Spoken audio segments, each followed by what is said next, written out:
안녕하십니까. 저는 18학번 박조영이라고 합니다. 지금부터 2017년 제1회 임상심리학 76번부터 80번까지의 문제풀이를 해보도록 하겠습니다. 제가 필기가 빠르지 않아서 정답이나 이런 해설들을 미리 기재해놨다는 점을 참고해서 들어주시면 감사하겠습니다. 76번부터 보겠습니다. 불안을 유발하는 특정한 대상이나 상황이 불안하지 않은 상황으로 변화하도록 돕는 행동치료법은 이에 대한 정답은 역조건 형성인데요. 역조건 형성은 고전적 조건 형성을 이용해서 공포 반응에다가 긍정 반응으로 공포 반응을 감소한다는 것입니다. 이 문제에 적용을 해본다면 불안한 상황이 있을 때 긍정 반응을 더해서 불안한 감정들을 감소시켜서 불안하지 않은 상황으로 변화하도록 할 수 있겠습니다. 그렇기 때문에 1번이 정답이 될 수 있습니다. 나머지 보기들을 살펴보자면 토큰 경제는 집단에서 많이 사용하는 조건 강화 기법입니다. 그렇기 때문에 이에는 맞지 않은 방법이고 그 다음 인지치료는 상담을 통해 관찰하고 분석하는 그런 과정들을 거치게 되는데 불안하지 않은 상황으로 변화하도록 돕는 것에는 조금 적절하지 않은 방법이라고 할 수 있고 마지막으로 혐오 치료는 앞서 정답이었던 역조건 형성의 일종이라고 할 수 있는데 왜 정답이 아니냐면 부정적 조건 자극에 혐오적 무조건 자극이 더해지면서 혐오를 통제하는 것의 방법이라고 할 수 있습니다. 그렇기 때문에 불안을 통제할 수는 있어도 불안하지 않은 상황으로 변화하도록 돕는 법은 아니기 때문에 정답이 아니게 됩니다. 77번입니다. 지역사회심리학에서 지향하는 바가 아닌 것은? 일단 정답은 정신병원 시설의 확장인데요. 먼저 지역사회심리학에서 지향하는 것을 알아보자면 지역사회심리학에서는 지역사회 중심의 공공보건체계를 강조하고 좀 사람과 환경 간의 적합성이 있기 때문에 그런 것들이 잘 맞는다면 정신질환자들도 사회에 돌아와서 잘 지낼 수 있다라는 것을 조금 이야기하고 있는데요. 1번, 자원봉사자 등 비전문 인력의 활용.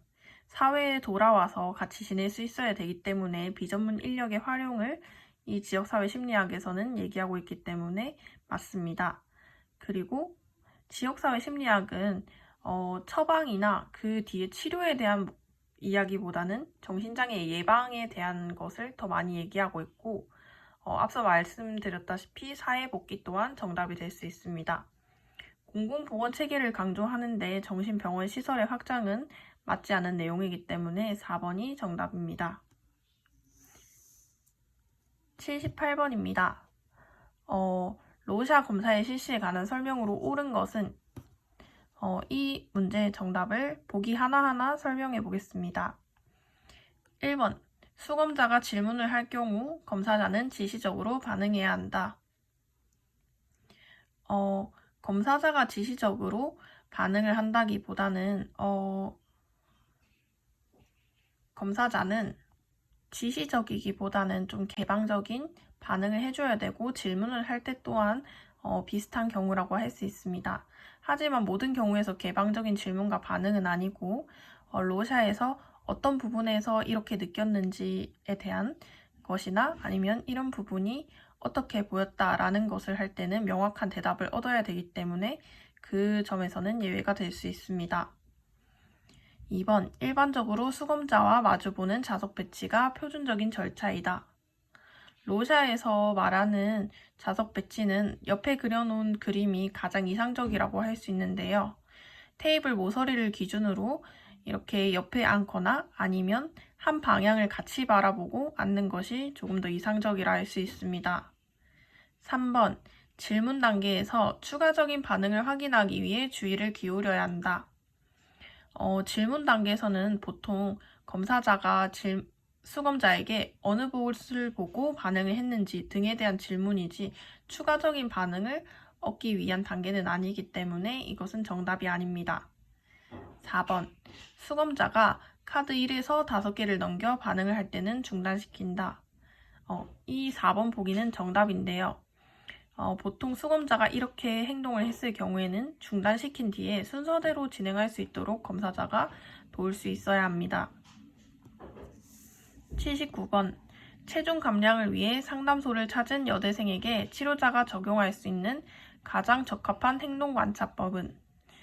이 문제의 정답은 자기관찰인데요. 자기관찰은 내담자 스스로 자신의 행동이나 정서를 관찰하고 기록하는 방법입니다.